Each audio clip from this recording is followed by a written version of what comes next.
Everybody, let's talk about the prophetic word again today. Romans 4:19, Hebrews 11:3, and then 1 Corinthians 1:28 to 29. This prophetic word is for someone that believes because you don't have specific resources that God is not answering or will answer your prayer or fulfill the promise you think He's promised you. You're looking at the resource rather than the God who said, I'm going to answer that. I promised you that this is going to happen.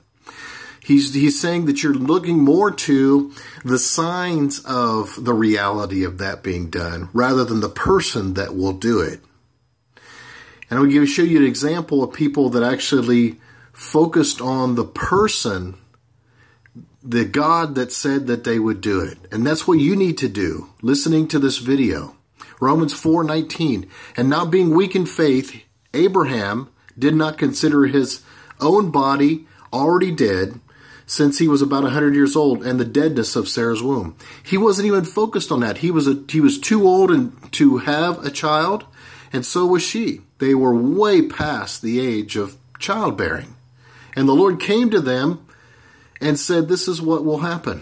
I'm going to continue your heritage. I'm going to give you a son. And even Sarah laughed when she heard about that. Will I have pleasure from my husband in my old age? And because she laughed, that's what they named their son. Isaac means laughter. So, not being weak in faith, he did not consider his own body already dead. So there's someone that's looking at certain situations. They're considering things that are either not there or that do exist that you think is going to keep you from going to the next place in your relationship with God, the blessing or the promise or the answered prayer.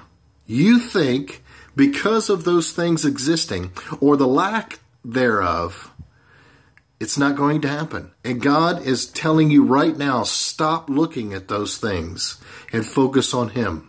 Focus on Him by getting into His Word and reminding yourself through His Word of who He is, what kind of God He is, and how He operated historically, biblically, with people, men and women, from the Old Testament. A good place to go is Hebrews chapter 11. Read that entire chapter. It'll remind you of who God is, how these people reacted to who God was, and not the resources and the things they had or the things they didn't have.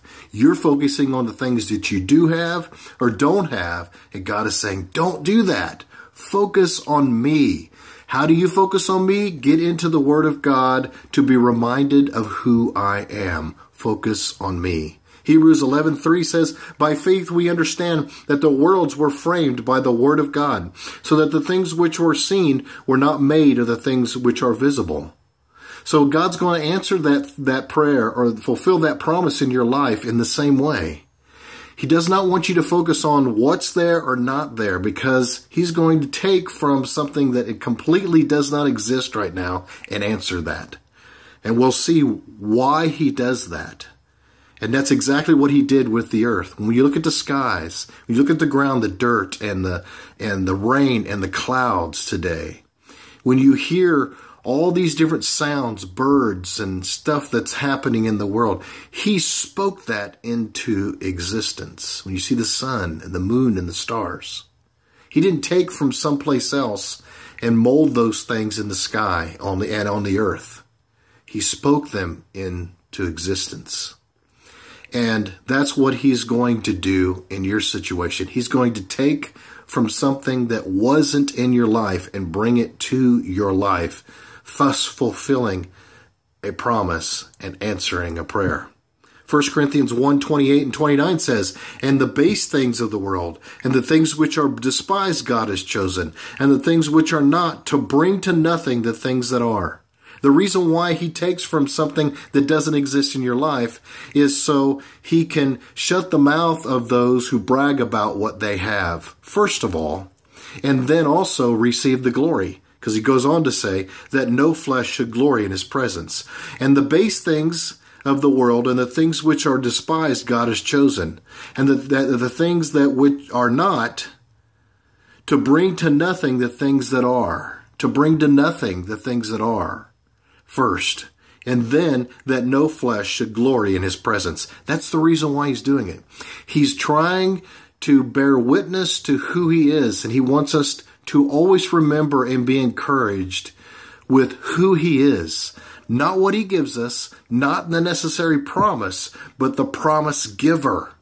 That's what he wants you to focus on. Again, how do you do that? Get into the Word of God and take in the knowledge of how God operated in other people's lives. A good place again is Hebrews chapter 11. God bless you. Have a great day.